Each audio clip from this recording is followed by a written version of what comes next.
All right, there we go.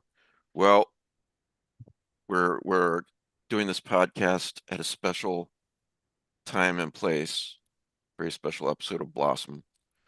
Um, Michael Wehunt is our guest today. Thanks for being here, man. I'm happy to be here. Thanks for having me. Sure. Thank you for rescheduling for me when I was sick the other day. I appreciate that. So, yeah. No problem. So, okay, everyone, welcome back to another Lovecraft eZine podcast. And today we're going to talk about the October Film Hunt, which came out this past Tuesday, right? Yes. Okay. Um, I guess before I continue, oh, there it is. Yep. Great cover too, man. Who did the cover? I don't actually know. It's just the art department, Hmm. but they did a great job. Um, I think there's a designer listed in the credit, Jonathan Bennett, but Hmm. it doesn't actually specify cover art or anything like that. Must be a pretty good, I forget the name of the publisher. I'm sorry, but if you say design department, then you've got a big publisher. So, Yeah, it's St. Martin's Press. okay. So there's so many different people that route messages. So there are a lot of Yeah. people I never speak to directly. Sure, it's overwhelming too at times. Yeah. Yeah, it was interesting. I spent my career thus far in the small press world where I was on a first name basis with everyone. I had probably met them at a convention at some point, Yeah. really easy, casual relationships. And then suddenly I enter this machine that's a whole different world and all these different moving parts and teams here and there, and it's definitely been a learning experience. Also, I'm sure what you'd call a good problem to have. Um, Learning all that, I mean. So, Yeah, I mean, it's yeah. just more things for my toolbox, more things that just educate me and prepare me for whatever path I end up taking. I know more now, so Yeah. Well, before I continue, and especially for those who are listening later on Apple or Spotify or whatnot, Michael DeBronzo is with me. Hey, Mike. Hello. And Alan Hughes is with me, Hello.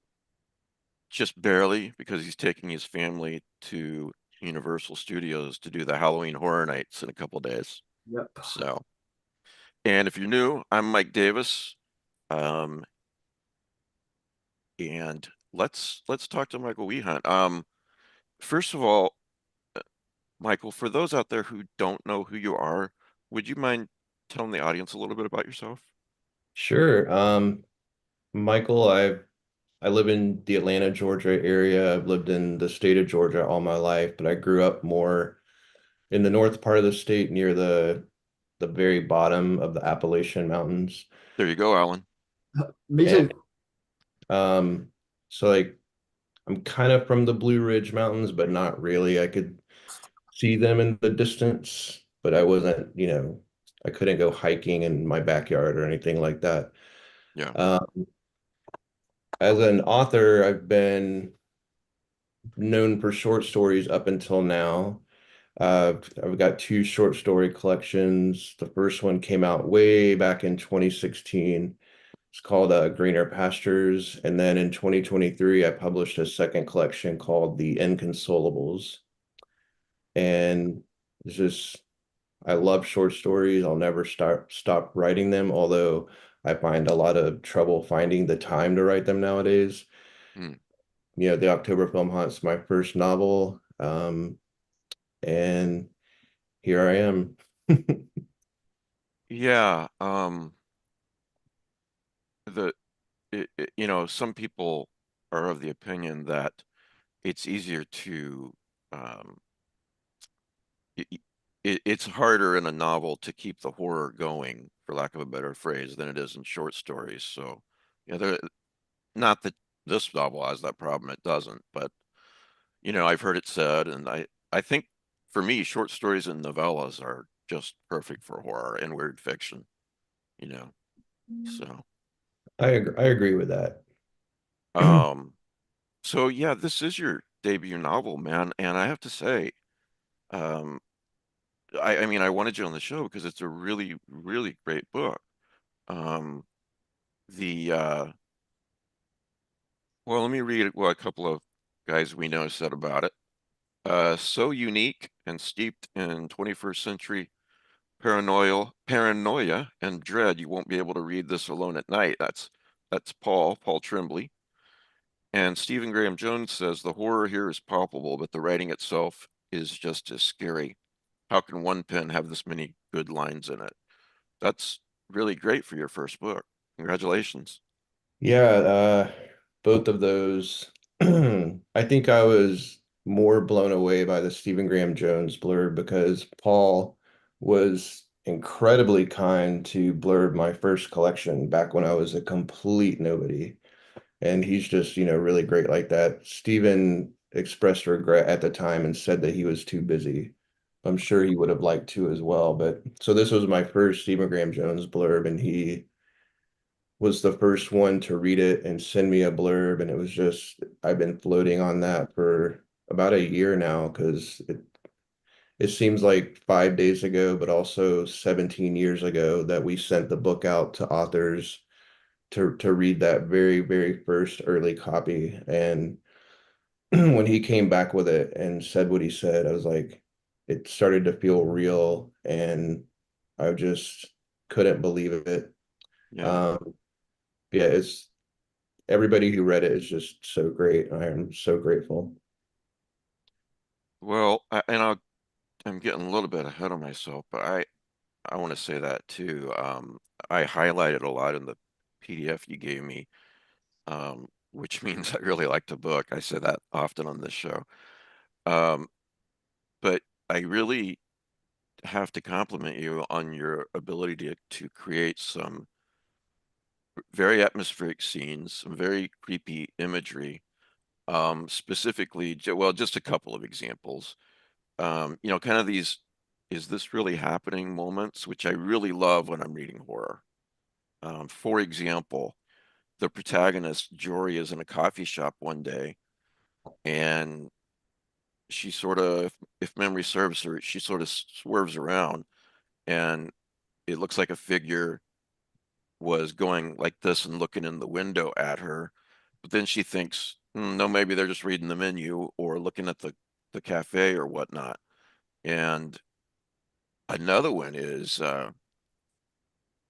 very minor spoiler, but she's alone in the house and she has a son. Her cousin's watching her son, and she hears at night her son's asleep, and she hears the regular sleeping noises. And at first, I thought, oh, okay, she in the break here, she went and got him, and it's just not said in the book. And then I read that line, and she hears the noise again, and she comes awake fully because Ollie, that's his name, is with his cousins tonight. I was like, that is great, man. I love it. So, would you tell we tell the audience what the book is about? Maybe like a spoiler-free synopsis of it, Michael? Sure. Okay, so the novel revolves around a film, essentially, a movie called Proof of Demons, which came out in 2009. It's like an indie horror film that is kind of an odd thing because it's kind of like a straightforward slasher movie with some occult elements, but there are also these weird scenes interspersed throughout the movie that just don't fit anything, where the camera's not moving, it's just sitting still. And some odd things happen during these still scenes. And rumors have spread throughout the last several years that the movie is an actual occult artifact. And watching it, you're participating in a ritual that could potentially open up a door to somewhere. And so kind of, there's a creature in the movie that kind of takes on like a Slender Man sort of myth Yeah. on on the internet and Reddit forums and social media and whatnot. And it just kind of grows and simmers under the surface of popular culture. And there are five characters in the book. The main one, Jory, who you mentioned a moment ago, she was one of the three. founding members of this group called the October Film Hunt, who like to go find filming locations of horror movies and camp out at them. Yeah. They they ran a blog and they would post about their experiences and various other horror interests. And they started getting really, really popular. But then they chose Proof of Demons as their subject one year and spent the night in a cemetery that was used in the filming of that movie. And Jory wrote a blog post about these crazy things that happened to them that night. And then all these things spiraled out from that blog post. And, a teenage girl died. Um, the three members of the group, they just lost all these great things that they had. I hesitate to use the word cancel culture because that word is used as a weapon sometimes, but Right. they are basically subject to cancellation and their screenwriting careers, their writing career, like everything that they had going for them, as they grew and grew in popularity, just collapsed. Yeah. So the Well, I books, mean, perhaps unfairly, who knows? But they right. were blamed for the tragedy, basically. It really brings up, and it's something I wanted to explore in the book. It brings up the idea of culpability in the internet age when anybody can say anything at any time online and have it spread and go viral. Yeah. If bad things happen because of that, is there a responsibility? You could say the same thing that's been asked for decades about video games and movies and books when violent things happen or claims are made. But I think it's a little bit different in the internet era because so much on the internet is given the appearance of truth, whereas in a Yeah. video game, that's obviously fictional. In a movie, that's, almost certainly going to be fictional. So the book starts 10 years after those events, and Jory has moved from the South up to northern Vermont, and she's living a quiet life. She's cut horror out of her entire world, and she's just trying to be a mom to her 8-year-old son. But one day a VHS tape shows up in the mailbox and everything comes back into her life. And she starts to suspect pretty early on that a sequel to Proof of Demons is being made. And there might be people out there who want her to be in the sequel. Yeah. And there's also a very well-known horror artist who was connected with the original movie, one of the actors from the original movie, and the surviving member of the October Film Hunt is another character. So this all these characters are kind of spread out in a Stephen King sort of slightly epic way, and they're all being drawn together by this film that's pushing into their lives. And that's kind of how we open things and start spreading out. I read in another interview that you described the book in they asked you to describe it in 5 words, and you said, "Can a sequel make itself?" You know, so maybe if I got into that too much, it might be a spoiler, but I liked that, Yeah, because I do think it hints at the idea of a movie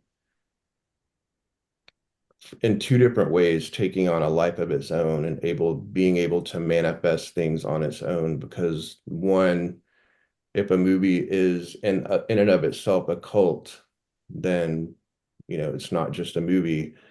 And also the people who are they're out there on the internet reading these rumors, reading these claims, if they start to believe these things are true, if that belief is strong enough, could they become true? So in that sense, a movie could, hypothetically make itself. kind of a Tolpa effect, Yeah, basically. I won't say anything other than the fact that that word is in the book. Yeah, yeah. I debated even saying that word, but with what you just talked about, yeah, it's not a spoiler really, but the a couple of things really hooked me right away. First, um, the quote at the beginning of the book. But there is your tired Abrahamic view, Jesus and the swine, wicked angels tumbling from heaven. The Bible is no place to look for demons.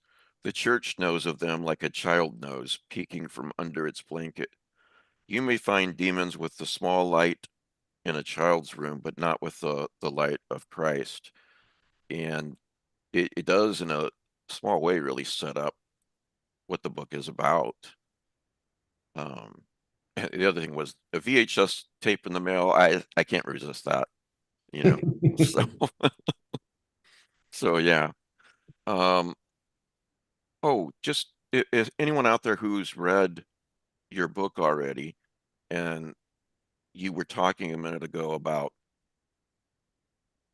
you know, how belief can spread on the internet, um, and the responsibility of it and everything. There's a book called The Shadows by Alex North that I think if you enjoyed the October film Haunt, you would enjoy this book. It came out, I don't know, 4 or 5 years ago, but it's really, really good. I just thought I'd throw that in. I just now thought of it with what you said, but it it's got a pretty interesting genesis. The novel does. Can you tell us how it came about?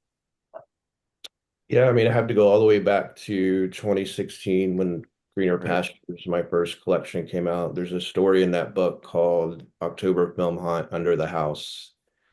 In that story, the movie that the October Film Hunt group is focused on is called Under the House, hence the title. Um, the catch here, though, is that the October Film Hunt group and the original story and the one in the novel are different.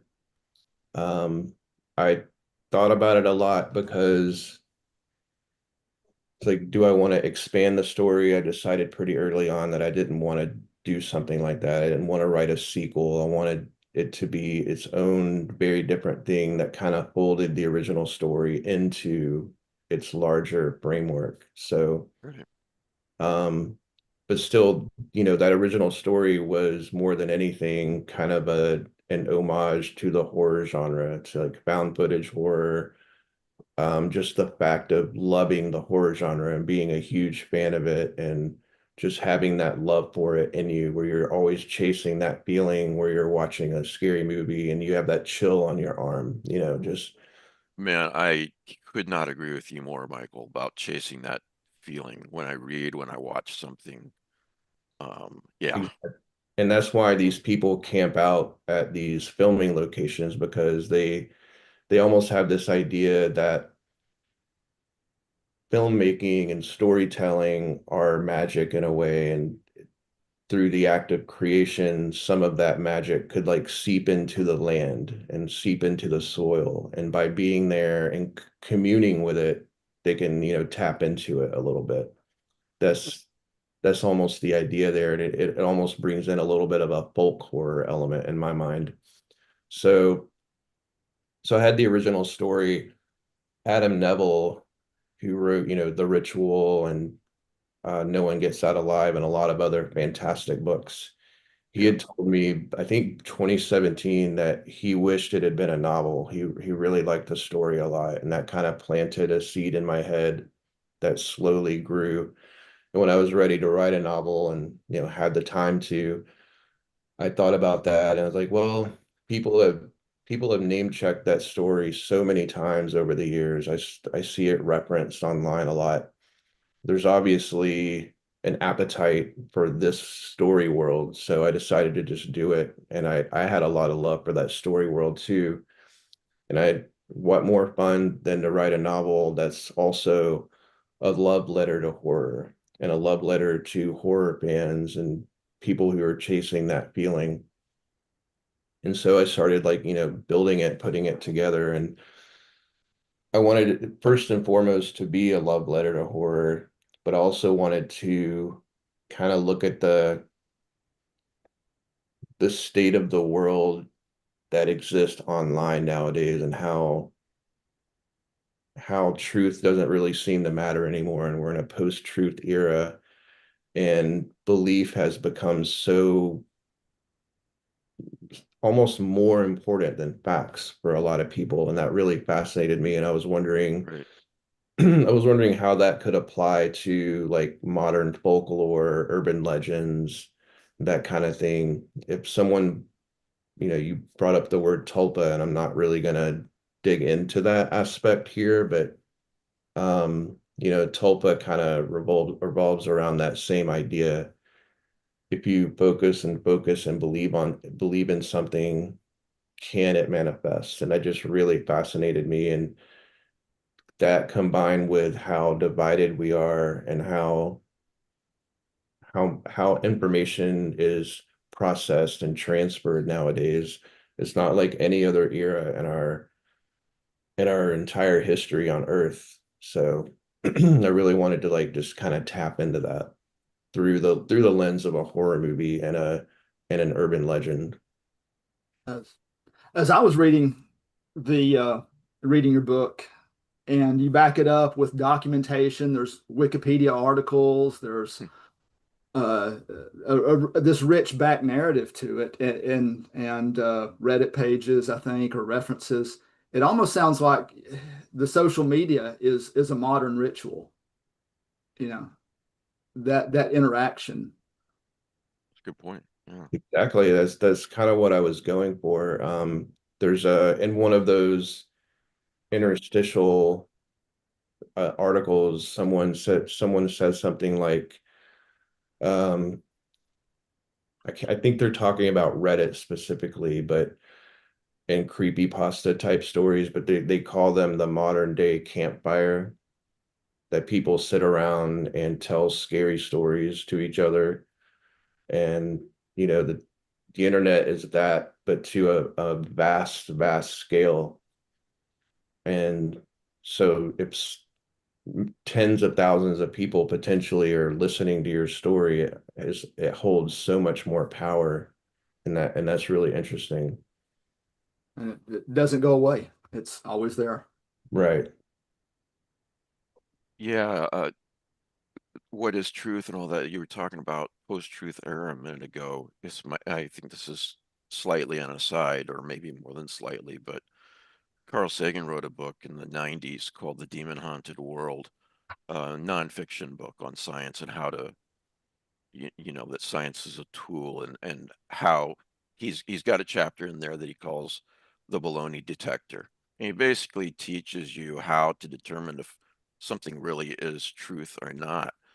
And in the book, he says, I foresee an era where, people can't think this way, that they just believe whatever they're told without, like without checking it out for themselves, with just um, believing something because an authority or an authority to you said it was so, you know, it's something Yeah, we really have to get better at as a culture. absolutely. That's dead on. And the book's divided into three parts that I call tapes. And the second tape starts with an epigraph from that Carl Sagan book. Oh, I missed that. Actually, Wow. the He's quote one of my really, favorite writers. Yeah, I'll read it real quick. please. The candle flame gutters, its little pool of light trembles, darkness gathers, the demons begin to stir. And that's from a section of the book where he's talking about how That's Demon when, Hunter World, isn't it? yeah, this Yeah. world when It's so great to know you're familiar with this. I didn't not even catch but anyway, go on. Yeah, that's he's great. writing about when we turn our back, when he foresees a world where we turn our backs on science Yeah. and data and facts, we're going to regress to a more primitive state of being, and we might as well be cave dwelling people again, where we're living by candlelight because we don't trust electricity, for example, and we've lost all of our advancement and enlightenment. And then demons can start to become real in a scenario like that because we have regressed from science. And so we don't have science to tell us that they're not real anymore. If we push this far enough, we might end up believing in demons again. And Well, just good because thing you there's no really, sorry, go ahead, Alan. Well, it's a good thing there's no chance of that happening. Yeah, right. Um, yeah. Uh, the lost my train of thought. And that's old age. No, it's my fault. Oh, I was going to ask, Michael, I have not read the short story yet. Um, it's just, there's so many books out there and you try to get to them all, but you just never can. But of course I'm going to. I have Greener Pastures, which I believe it's in there. Mhm. But what would you say to the audience? What would you prefer as the writer? Would you prefer they read the novel first or the short story first, or doesn't matter to you at all? It honestly doesn't matter because I made sure to make the novel its own standalone entity that does not require any previous knowledge. I know some people prefer to have all the context if they know that there's context out there, and I'm kind of the same way. I want to go read whatever before I read the bigger work. So if anybody is like that, then yeah, I would recommend reading the original story in Greener Pastures. And there's another story called the Pine Arch Collection that Yes, I was going to bring that up. Yeah. has a direct connection to the novel. That one's available for free online. You can just go to the Dark's website and type in my name or and it'll pull it up and you can just read it for free right there. For those, if I can interject, for those who are watching live or later, as opposed to listening on Spotify or whatnot, I just put that link in the side chat for you guys. So yeah. And if anybody buys the book and decides that they want to read the original story, but they don't want to also buy Greener Pastures, just, reach out to me on social media. Um, I'll be happy to send you like a PDF version of it. No, no, just no, make them buy the book. No, that's a nice thing. So, um, I want everybody to have the experience with the novel that they want to have. I'm not gonna that I have to be honest, always kind of paywalled that one story just because people like it so much. I was like, well, I'll keep it in Greener Pastures and I won't let it be anywhere else. It seemed like the smart thing to do, but now that this novel exists, and I know, like Laird Barron fans, for example, love his old Leech universe, and there's so right. many stories and threads to connect, and my story world is pretty small at this time, but there might be someone out there who wants to connect the threads with it. So, and that's totally fine with me. Just reach out. What's the best way for the public to reach out and ask for that? There's a contact form on my website, michaelwehunt.com. Okay. I'm pretty available on Instagram or Facebook or just really any of the typical social media platforms. Uh, DeBronzo, you got any questions? I don't want to leave you out, or Alan, if you have some more, and then I'll jump Yeah, back in. I'm just curious because you had the two short story collections. This is your first novel. Is this your first attempt at a novel? Like, was this? Have you had other ideas that didn't make it to birth? I did write what I like to call my practice novel. So it's sitting moldering in a grave. Um, it was a lot of fun to write, but I had no idea what I was doing, just absolutely no idea. And I decided not to read any how to write a novel books or anything like that. And I just was like, I just started writing. I'm going to see what happens. And it was good enough to get me my agent, but not quite good enough to sell to anybody. So pretty early on in the process, it just wasn't looking good. And my agent and I talked. I was like, I just want to pull the book. I don't want this. I don't want Yeah, this to be my first novel. I had had enough distance from it that I saw what was wrong with it. And I was like, I can either tear it apart and rebuild it or write something else. But that's when I started thinking of that original October Film Hunt story, and all these ideas started slotting in. And so I just told my agent that I'm going to write a whole new novel. And so we kind of yanked it.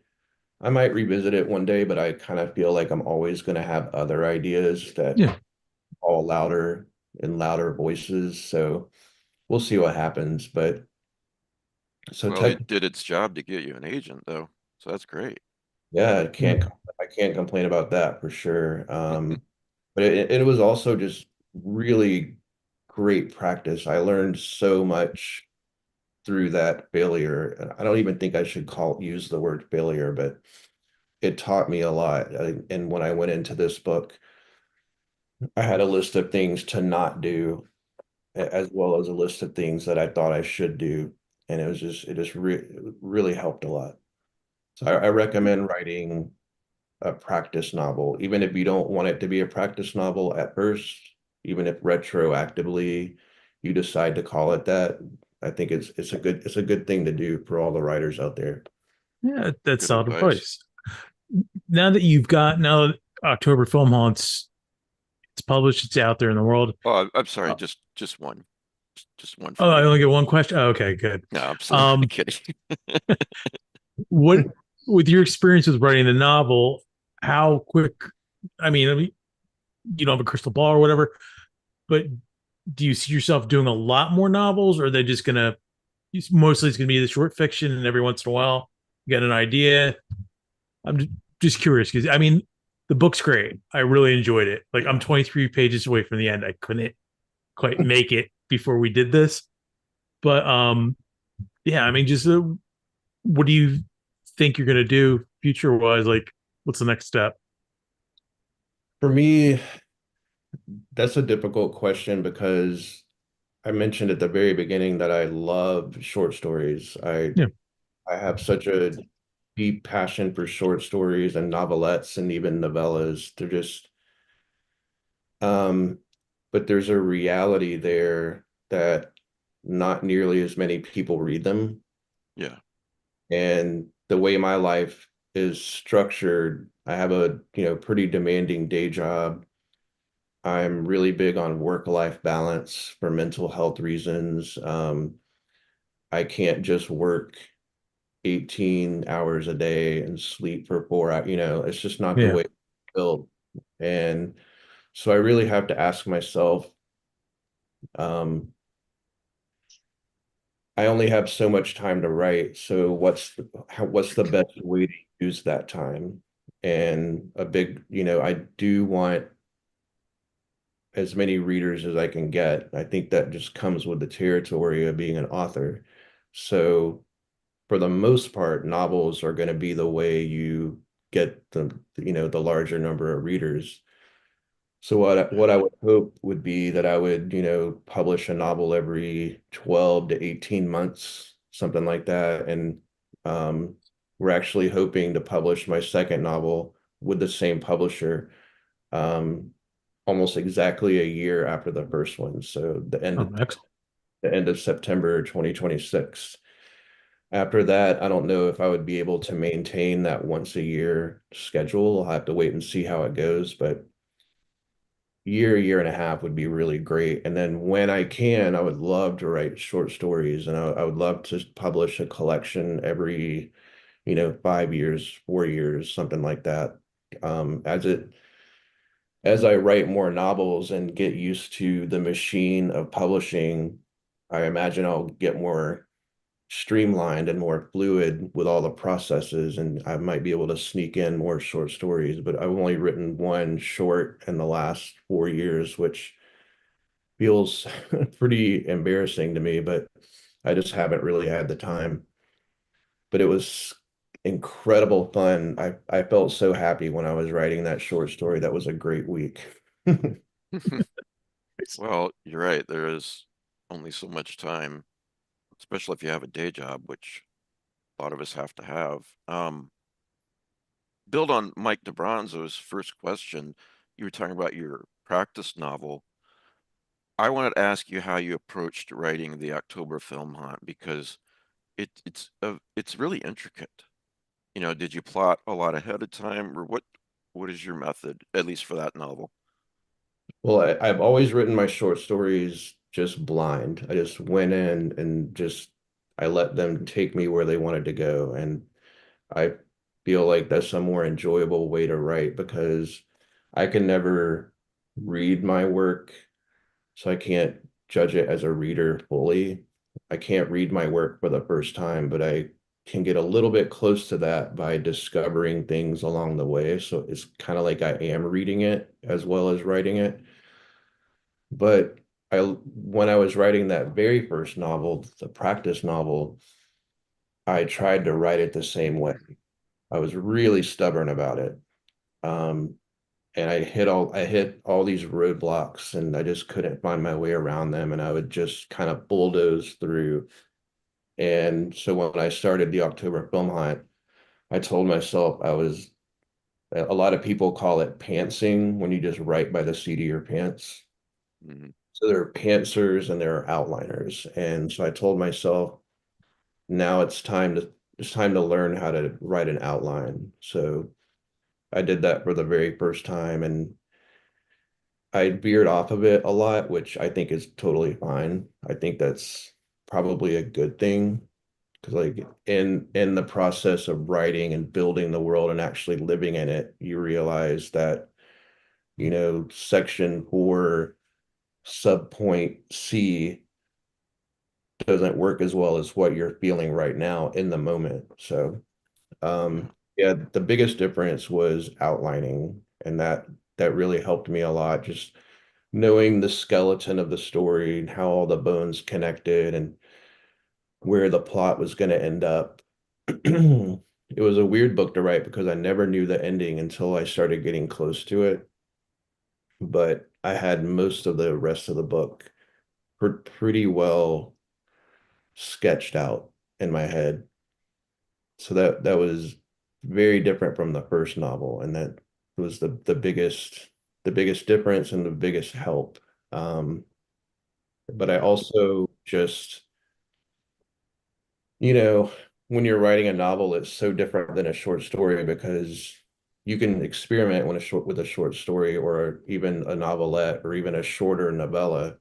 You don't have to worry so much about specific plot points and like, you know, oh, it's been 40 pages, something big has to happen. You just do whatever you want. You can be as slow or fast or dense or shallow as you really want it to be.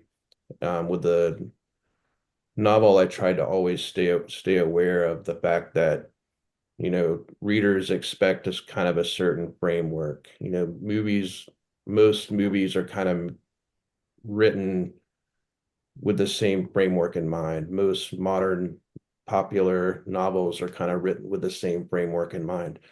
While I didn't want to adhere to that religiously, I wanted to at least be near those story beats, you know, Yeah, and I the kind of pacing. wanted to hit a sweet spot between the way I wanted to do things and the way the marketplace expects them to be done, I guess you could say. Well, I mean, I think that's wise. I'll occasionally read reviews on Amazon or elsewhere of a book and be like, I really like this book, but the pacing was off and it dragged in places, you know, and that's what you're talking about, basically. Yeah, and Uh, I'm sure there will be a lot of people who will say that my book drags and that the pacing, because I think a lot of people want to read. I think a lot of horror novels nowadays are written kind of like thrillers, where it's just very short chapters, just keep them turning the pages, and every author wants their readers to keep turning the pages. Of course, that's rule number one. But I love a book that asks just a little bit more of the reader, and yeah, that's kind of what I wanted to write. And you know, I have this idea for a future book that's going to be really lean and really quick and really brisk. And when I write that one, it's going to be kind of the opposite, where I'm just going to be like yanking the reader along. You know, I think there are different ways to go about it, but yeah, this book in particular, I think it's flows really nicely. I think that all the characters have their own interesting stories going on as you're going from this one to that one. But I do, I think it asks the reader for a little bit more. No, I So think it does. And number one, it it doesn't drag, in my opinion, at all. But it does ask something of the reader too. It asks them to think um, about social media, about this post-truth era. Um, and also it's very meta. You know, it blurs the lines between fiction and reality, not only in the plot of the novel itself, but to my mind, you're blurring the lines between fiction and reality too with the reader who is reading this fictional book. For example, um, she Jory reaches into her backpack or something at one point, and she's got a John Carpenter patch and another patch and Joe Pulver patch, which, man, as good friends with Joe, I loved that, seeing that in there. That's a minor thing, but it plants that seed. But something that's not so minor is, and I think if people know this without spoilers, uh, it's going to make them want to read the book even more. Is Trevor Henderson is a character in the book, which was really cool. So it's very believable that he would have created this pine arch creature artwork at the beginning, you know, because he did Siren Head and so forth. Yeah. yeah, when I was writing the book and I decided that the artist who had created the concept art for the original movie was going to be a character in the book when I was, kind of mapping things out. Um, I just had him as an artist. And then I was like, well, I'll sketch him out more when I start getting closer to his first chapter. But as I was writing, I kept visualizing and even describing in my writing a little bit, kind of had a Trevor Henderson kind of vibe.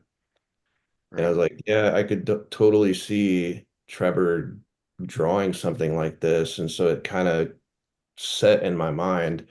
When I started getting close to that part, I was like, I'm already kind of like wrapping my arms around the whole meta horror concept. So why don't I just reach out to him and see if he would be okay with actually being in the book? So, and fortunately, he was really, really into that idea, and I just ran with it, and it was a lot of fun. There are a lot of elements in those chapters that do match his real life, but I want to stress that it's a fictional version. Yeah.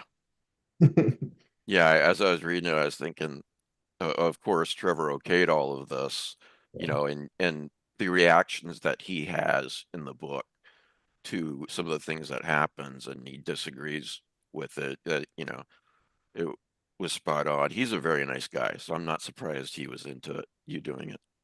He So, is, and I had to get that little Joe Pulver reference in there because I miss Joe. Um, I dedicated my second collection to him, actually. oh There's a wow. little memoriam in the front of the book, but just gotta keep him with us in these little ways. He and I used to I only met him in person once, but we um chatted a lot on Facebook Messenger and stuff like that. And I would email him music files from like weird stuff that I was into because our musical tastes overlapped a good bit, and he was great. He was so supportive of all of the creators out there, Mhm. writers, artists, podcasters, whatever. He was just very, very supportive, not competitive. Right. Um, I'm really glad that you, on a personal note, I'm really glad that you did that in the book.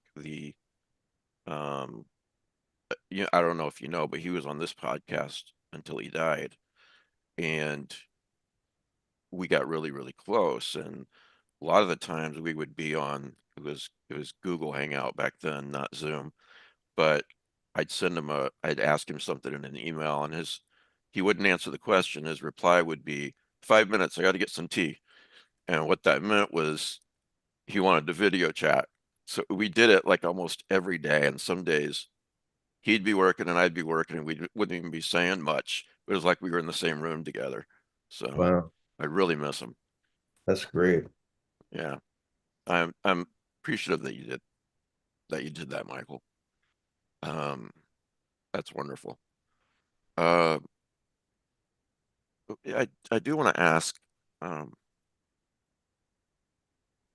what's behind, and I'm not criticizing at all. I'm just curious, because I can see how it maybe would be different, but what's behind the decision to make the main character a woman as opposed to a man, and how would that change in your mind?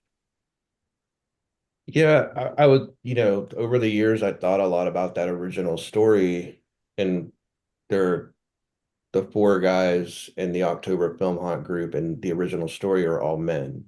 Mhm. And at the time, I didn't, think much about it. I was just like, I just felt like guys are a little more likely to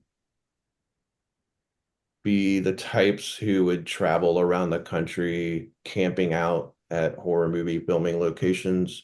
I didn't, give it a ton of thought. So, years later, when I was conceptualizing this book, I kind of, not to get all up on a soapbox or anything, but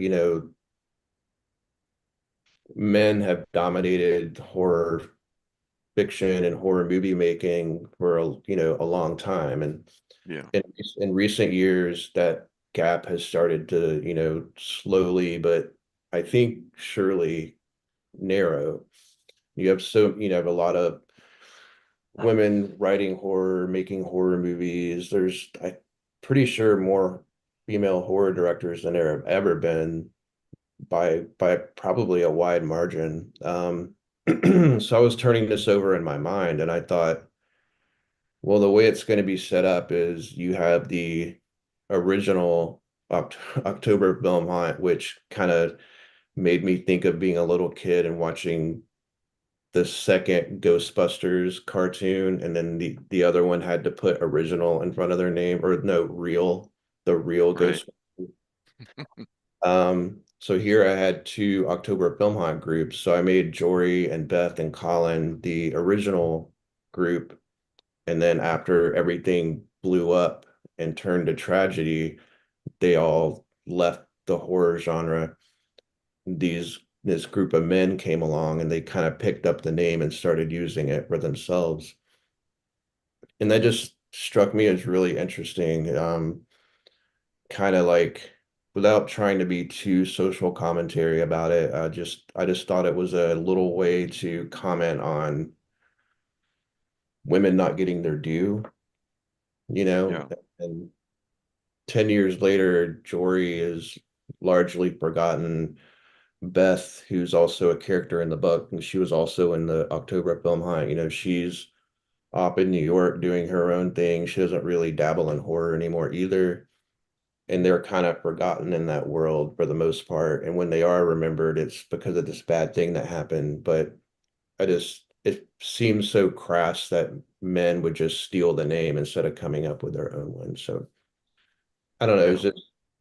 It wasn't meant to be some giant meaningful thing. I just thought that it was a small but important to me way of just giving giving women horror creators a nod. It is important. And um, saying it in that way that's not preachy, but just saying, look, this is normal or it should be normal is basically what you're saying. It reminds me of I don't know, 8 or 10 years ago, watching one of the episodes of The Flash. Um, the police chief, I think it was, is injured, and so Barry and his stepdad and the police chief's husband, or they're engaged, is there too. And the nurse says to the guy he's engaged to, you know, you can't go in there. It's just for family. And Barry's stepdad says something like, they're engaged. That makes him family. And the nurse is like, oh, okay, right. And I just thought to normalize all of that as opposed to preaching and being annoying is definitely the way to do it, as you did here. And saying to everyone, well, as I said, if this isn't normal, it should be. And let's continue to make it more and more the way things are, you know? Right. So, Yeah, that's a good point. It also makes sense. I think women are more often the target of the internet's rage. And so, There's definitely that. And I think a lot of people reading the book would be like, yep, of course the internet would go after Jory. yeah. yeah. A couple of Brian, times. I got a go ahead. question. Sorry. Yeah, a couple of I was going times. to ask you if you had a question. So Yeah, I do. Several times you mentioned again like what this book asks of the reader. At numerous points in the book, we have these little bracket inserts of 6 minutes, a reference to the Proof of Demons, the film within the book. Are you asking us, the readers, to stop and do nothing for 6 minutes? Because I tried that a couple of times. I wanted that idea to be in the reader's mind. I definitely would not ask anybody to do that, but I want the thought to cross their mind, and hope ideally someone would pause and be a little taken aback, be like, whoa, what am I supposed to do? But in those moments, the character is letting time go by, whether they're aware of it or not, whether they're consciously doing it or not. And so those were nice little spots to mark that way. um,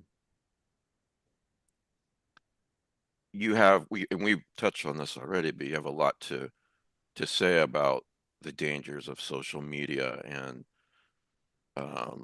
something not true landsliding or snowballing into everyone believing that it's true, or a great number of people believing that it's true.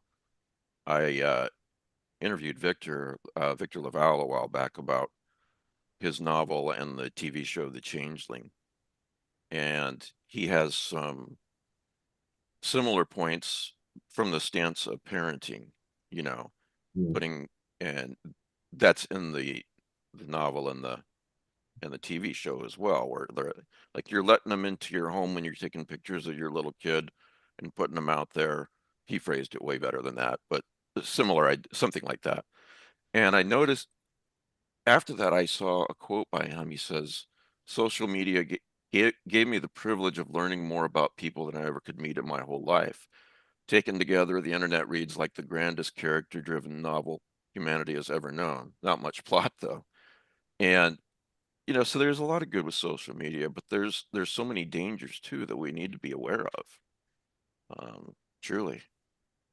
So Definitely. And I think what I think about most nowadays is not only do you have all the good it's done and all the bad it's done, like it's been used to overthrow governments and commit genocide and all these just absolutely terrible things. But on a more personal level, and like the way we interact with the people around us in our lives, whether we know them in real life or whether we don't, the internet is changing the way we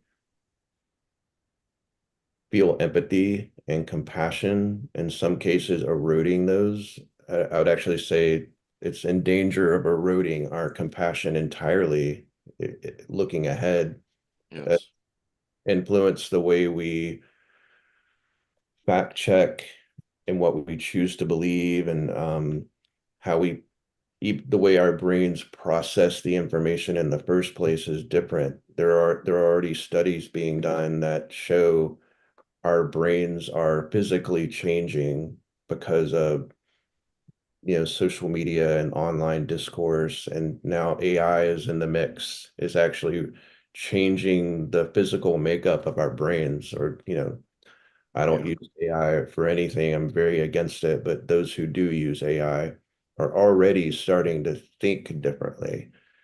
And that's a huge danger. And if we were able to experience these things in a much more drawn out, carefully regulated, moderate way, there might be some benefits to it, and we would like gradually evolve, just like you see in science fiction stories, when we reach some enlightened state in the year 2600 and there's peace and harmony everywhere, but things are happening very rapidly and it's kind of hard to see anything good coming from it.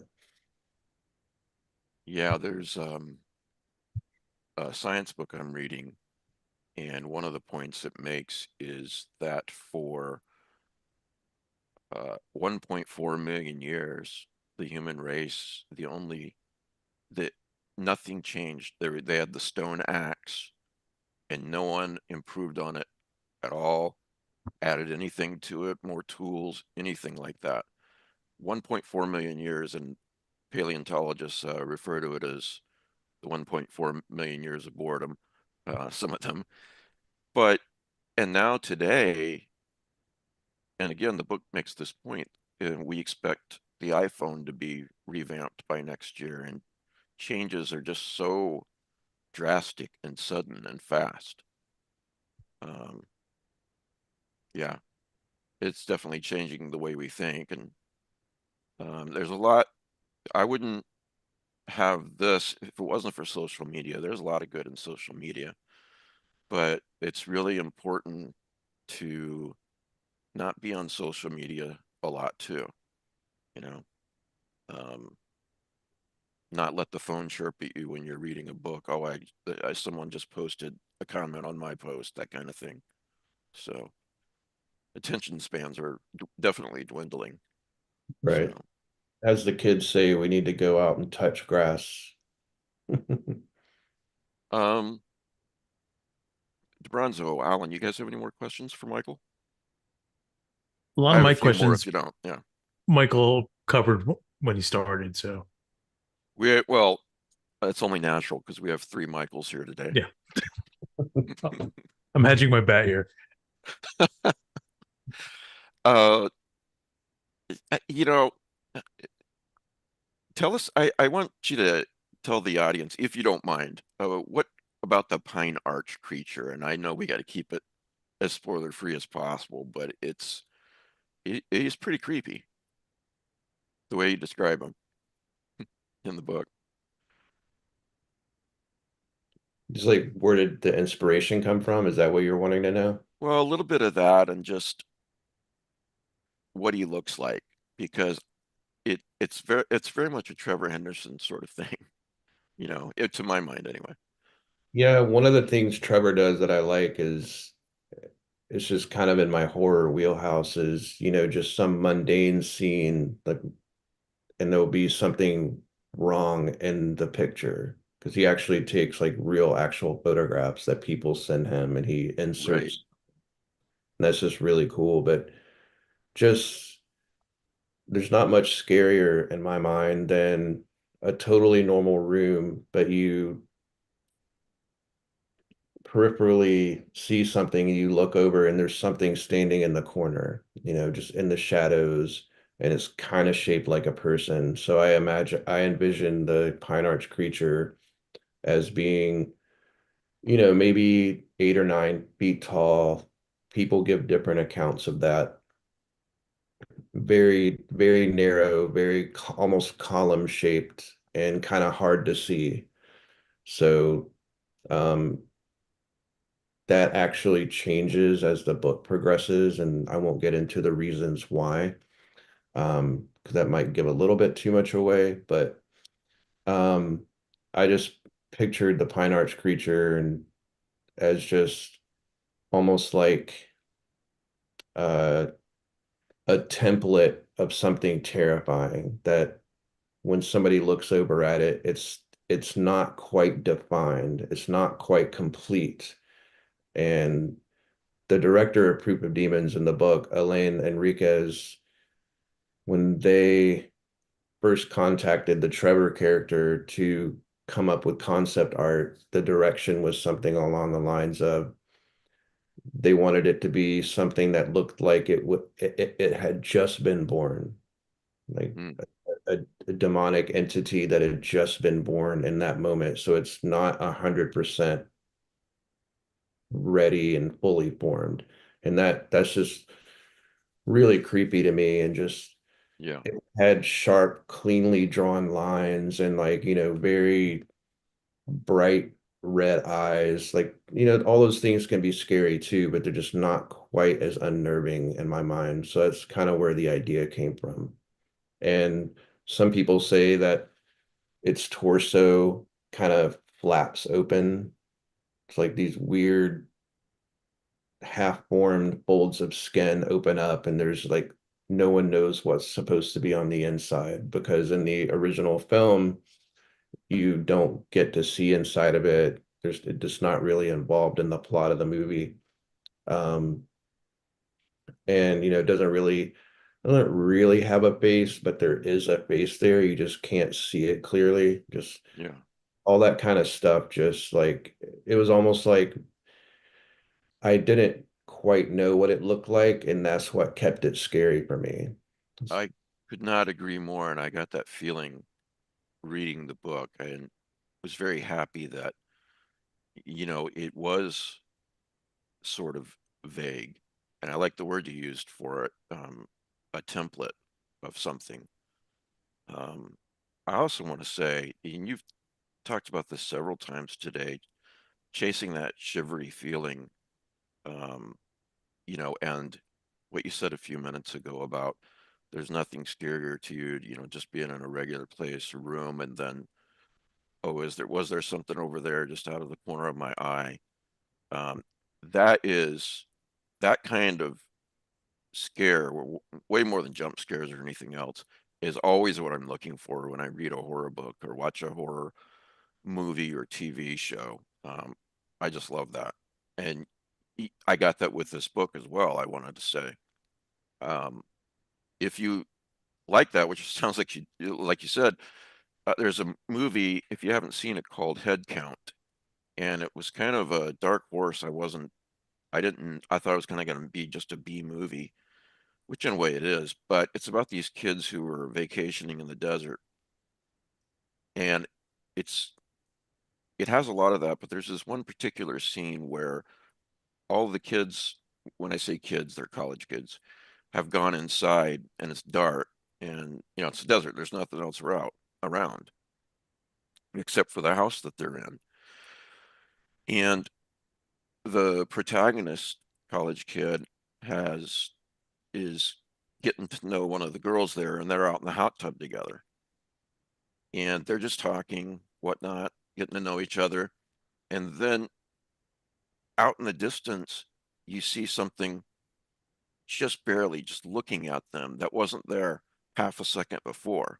And the main character goes, did you see something? And she's like, no. That's the kind of thing to me that it's just so creepy. That's what I'm Hmm. looking for in horror. Did that Yeah, happen? Did it not happen? So I think yeah. you'd Just like that film. I wrote it down just now, but like the original Blair Witch Project is my favorite horror movie, and pretty sure it always will be. I don't see anything replacing it in my heart, but you don't see anything in that entire movie. And still, all these years later, I admire that so much, how they made Yes. a movie that effective. I know some people like to say, oh, it's a movie about getting lost in the woods, but I could argue about that movie for hours with someone who doesn't like it, but I'm not gonna do that. But you never see anything, and it's so much better than if you had seen everything. They So I and they agree. did shoot a scene with the witch in it when they're running from the tent, but when they filmed it, it just didn't work. right. So they cut it and it works out so much better. Like when you see Oh, when they're in the tent and they're like, I can hear something. And you see just the impression on the tent. That was like that's when I saw it in the movie perfect. theater. That's one of those like, yeah, that worked so well. Yeah. I think Resolution also pulls that off of not showing you the monster creature. Yeah. The end of that, where they're just looking at something, and you see a shadow, but you don't know what they're looking at. At the end of At the Mountains of Madness, similar idea, where Yeah. he looks at it and Lovecraft doesn't describe it or anything, but he goes nuts, the guy who saw it. So yeah, so much scarier than, as Michael said, than if he would have um, described it in the story. Well, I won't keep you too much longer, but just a couple more questions if that's okay, Michael. First of all, to everyone listening now and later, uh, get the book. It's really a great read. It really Yeah. is. The October Film Haunt. It's available in print, Kindle, and I believe Audible too. Is that right, Michael? Yeah. Yep, there's an audiobook. Have you heard the audiobook parts of it yet, or I've listened to 3 chapters. It's really great. If you like good? audiobook that actually use sound effects and like subtle audio touches in the production, I think you'll really like it. Oh, it does? Yeah, That's awesome. Does it have one Nice. narrator, or is it change narrators with characters? 2. There's two, Okay. two Oh narrators. man, that sounds perfect. One for it's a little pretty much just one narrator for Coleman, Roger, and Trevor, and a woman narrator for Jory and Beth. So whoever is the POV that chapters, that's going to determine who's reading that chapter. That's the simple way to say it. I love reading so much, but I also love audiobooks. And um, to me, a good audiobook done right can add a dimension to a book that isn't there just reading. I mean, from what you describe, and the Whispers, is that the name of that? No, The Shadows is a perfect example of this. That I read some of it and I listened to some of it on Audible, and listening to it at 1 in the morning when everybody else in the house is asleep is quite the different experience than reading it at 3 in the afternoon. And it sounds like this is a really good example of that too. If they're using more than one narrator and if they're using sound effects, you can't really skip ahead like you can when you're reading. Sometimes, you're just there as they're narrating the story. Right. So, There's one yeah. moment where I don't want to give anything away, but there's one moment where someone is saying something in 2 different voices at the same time. And that's a really cool moment in the audiobook. It's Cool. just it's one small example of the little touches they added. Yeah, I get 2 credits a month from Audible and I always use them up pretty quickly. Yeah, I Um, work from home, so I don't really get to do audiobooks anymore because I'm never in my car. yeah, But so I tend to listen to them when I go to bed at night for the most part. So, um, what'd you read growing up? What were some of the books and writers that influenced you growing up? this is so boring, but uh, it, it's kind of interesting at the same time. But when I was really, really little, I started reading Stephen King. Like I wasn't someone who read R.L. Stein and then Christopher Pike and then Stephen King. I just, for some reason, started reading Stephen King when I was 8. I read Carrie and just really liked it, even though a lot of it went over my head, of course. But so I became a constant reader at a very early age. And, I dabbled here and there. I would read like a little bit of Dean Koontz and a little bit of this person and that person, but I wasn't a huge horror person. I I loved watching horror movies and I would read horror when I could, but I don't know, I just read all kinds of stuff. And as when I my late teens and early 20s, I really didn't read any horror at all. And when I look back on that, part of me is sad about it, but most of me is kind of glad because I had about a decade away from horror I would read the new Stephen King book when it came out, just because it was a habit. Um, but that's really it for a while. And when I would read stuff like, um, gosh, like I read it, I got really into Southern Gothic for a while. Like Carson McCullers, read all of her stuff. I like reread all of Flannery O'Connor and then reread it again, and William Gay, and to a lot of those people. Read a lot of Toni Morrison, but Very Douglas well-rounded reader. Douglas Coupland was a big author for me. I discovered him in my early 20s, and I think it had a really big influence. He's the guy who coined the term Generation X. And I came to that book a little bit after that, but it still just really impacted me, the book Generation X.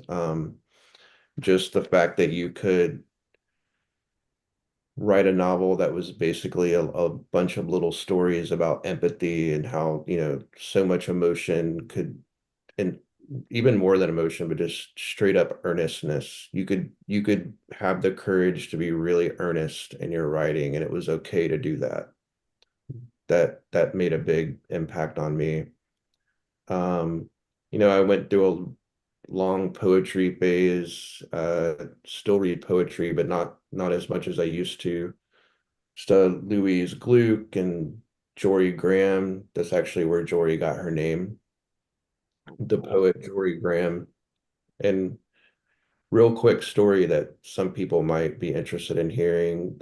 Jory's name in the book is Jory Stroud. I named her after this poet, Jory Graham, and I used to know someone with the last name Stroud, and they just seemed to really fit together, and I liked it a lot. A few weeks later, I don't even remember what part of the book I was working on at the time, it just hit me that her name sounded so much like Laurie Strode from Halloween. Oh, yeah.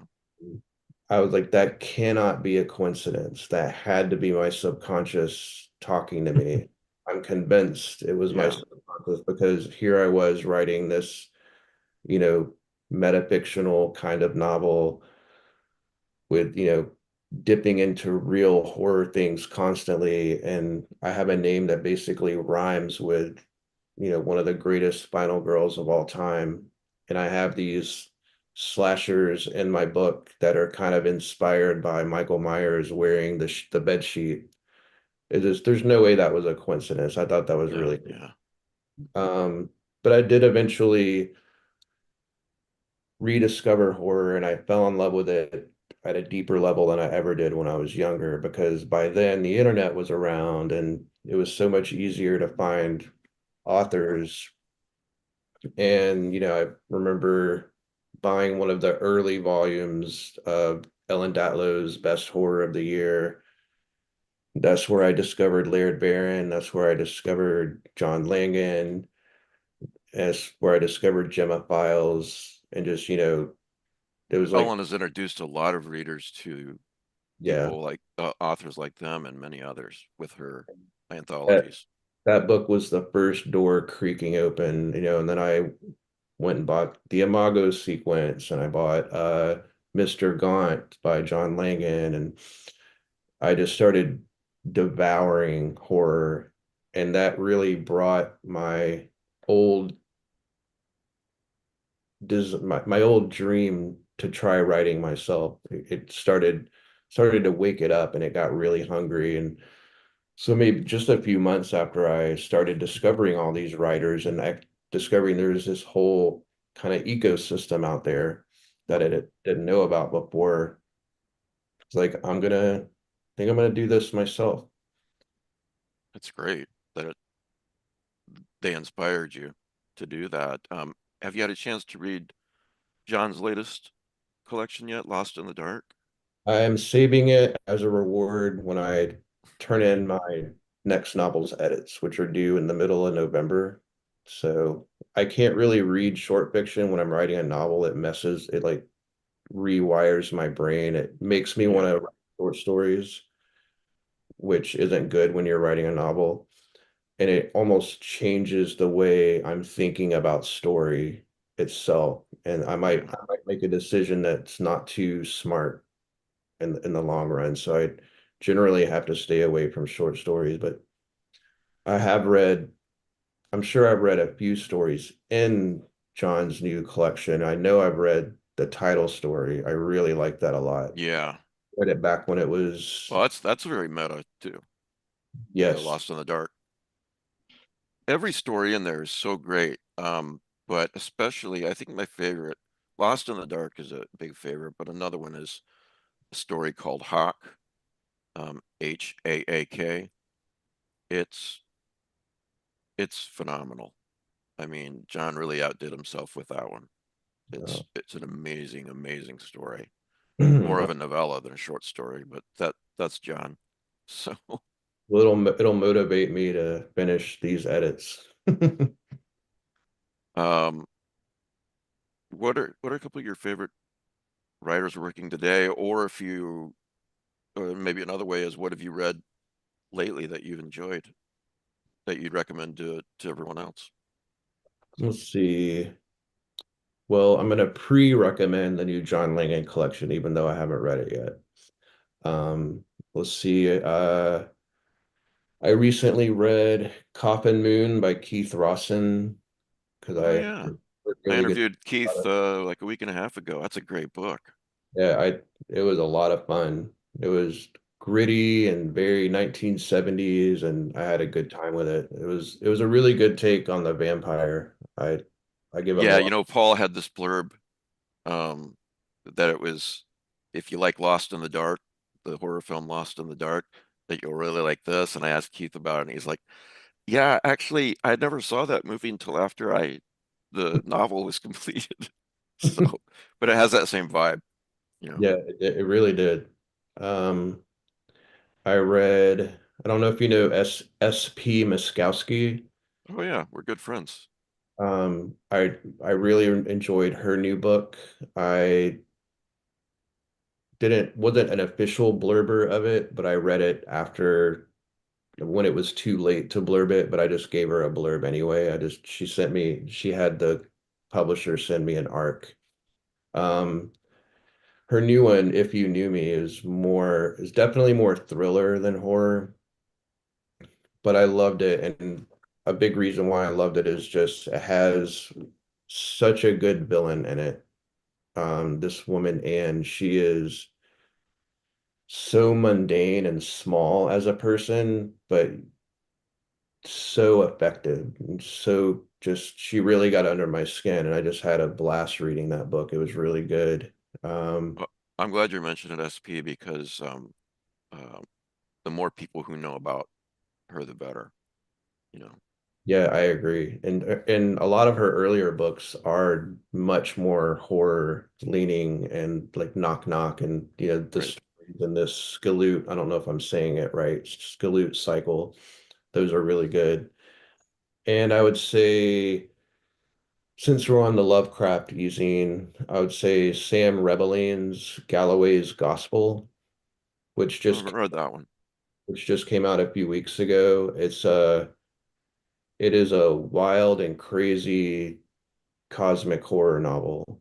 It's about this high school girl who accidentally starts a cult, and it is just really weird and almost zany at times, but in a good way. I did blurb that book, and I said, I think the last line of my blurb was something like a wild cosmic ride that would make Lovecraft blush. I'm just trying to write a pull line that they can, stick on a jacket or whatever. But that book Galloway's Gospel, right?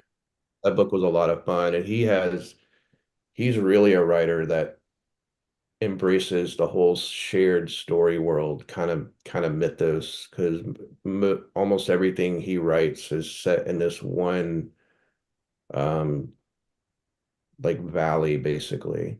There's a few different towns, and there's all these crazy weird things happen in this one little area, and both of his novels and his short story collection are pretty much all set there. Yeah, this looks really good. I didn't know you had a new one out. Thanks. Thank you. Guys, any more questions for Michael before we let him go? Just I Just hope every horror fan reads this book so we can have you back and I can ask some spoilery questions. Oh, that's a good idea. not so much a question, but a Yeah, compliment. The characters are very well written because if you don't care about the characters, it doesn't, there's no peril. Like I was really invested in the characters during, you know, I can't give any spoilers away or anything like that, obviously, but it's just like they were likable and their inner thought process, everything like that really worked for me. So well done with that. Thank you so much. Thank all of you. sure. I just have one last question. I like to ask creative people this because whenever I ask, there's always a different answer because success means so many different things to all of us. But that is my question. What does success mean to you? What does it look like for you? What has to happen in order for you to feel like, yeah, I'm successful, in your life as a writer or your personal life, however you want to answer that. I mean, I money's think always great, of course, but I think I have two very different but equally true answers to this. On the okay, one hand, it as you know, as I've already kind of thought of myself as a success as an author because I got to do what I wanted to do, and it was always my dream when I was really young to publish a novel one day. Just that fundamental basic bucket list item. And as of 4 days ago, I achieved that dream. Like, and it's been wild, and I still haven't really accepted it yet. But so, in that one answer, I can say, publish a novel that people seem to want to read. That's how I right, measure success. And I've got a foundation of short stories that a lot of people have liked. What more could I ask for? And just somebody wants me to write a second novel. In fact, I've already written it and I'm editing it now. Great. I can just, you know, I'm done. I'm just hanging it up. But then there's this other answer, which is as grateful as I am for everything that I've done and for the way I've been received and all that. Like I mentioned before, I have a busy day job. I have a quiet but vibrant personal life. I put a lot of value on making time for friends and family and going out in nature and spending time with my dog and all that and my partner right, and unwinding and just not working too much. And busy job, work-life balance, and being an author, put them all together, and it's very, very stressful. Um, Promoting the first book and getting all the production things in line while writing a second novel, while working a day job, while having some semblance of a personal life that I put a while lot all these annoying people that want to interview you too, of. taking up your time. It's it's Yeah, very, very stressful, and I get stretched very thin, and I have to like be mindful of how my mental health's doing, because I don't want to have a small breakdown and start to feel burned out about stuff. So right. when I think about those things, true success as an author would be some level of success that allows me to scale back my day job. Quitting my day job altogether is the ultimate dream, but it's such a rare thing for people to be able to do that I don't it's in my unrealistic dream list rather than my realistic dream list. My realistic one would just be like to scale back and take a step back and whether it's working part-time or just taking a different role or whatever the case may be, just something that lets me foreground my author career so I can invest more in it, spend more time on social media as an author, not as a person, because I want to spend less time on social media as an individual person. Um, you know, just something that would help me relax. That's definitely what success would be like. And things like a movie adaptation or a bigger book deal in the future, whatever, however that ends up looking, then I would say that is success. I'm able to do the things I love to do the way I want to do them. Right now, I'm doing the things I love, but not quite the way I want to do them. You mentioned the word balance quite a lot, and I think that is overlooked. It is so important in life, and to allow yourself to feel like, hey, I really accomplished something here with this book, and you did. That's a dream of a lot of writers, and you've done it.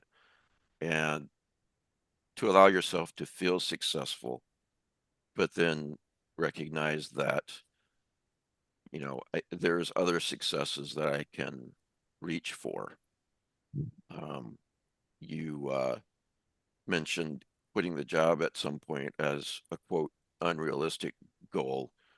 Um, I have no doubt you'll get there, but it made me think of a quote by Christopher Reeve that I've got right here that I love.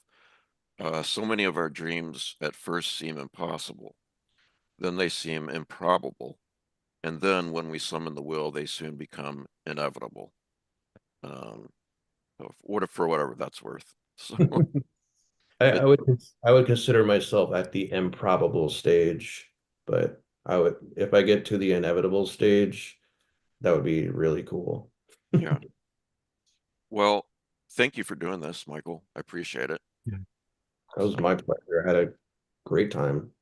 oh, I'm glad to hear that. Again, everybody, it's the October Film Hunt by Michael Wehunt, Wehunt. There it is. I have the link to the book in the show notes, either right at the top or very near the top. So you don't have to search for it. You can just click on it and go there. And another thing too, this is so important, especially uh, this is not your first book, but this is your first novel. And for everyone listening out there who loves the book, uh, write a review on Amazon and other places too. But for better or for worse, reviews on Amazon seem to make 90% of the difference in some ways in book sales. And so it's really important. If you really loved October Film Hunt and you're like, yeah, I'd love to read more books by this guy, then that's, besides buying the book and reading it, that's something really important that you can do. So yeah. Uh, all right, to Michael DeBronzo, the other Michael, and Alan, thanks for helping me Yeah. out today, guys. Appreciate it. My And pleasure. Great. and Alan's going to Orlando with his family to do the Halloween, what's it called? Halloween horror? Personal Halloween Horror Nights. Oh, Yeah, okay. Yeah. Well, have fun, man. I'll send some Um, pictures. Thanks, Michael, and best of luck with this book. I have no doubt it'll continue to be a success, man. Yeah, absolutely. So Thank you. I look forward to crossing paths with all of you in the future. It would be Yeah. great.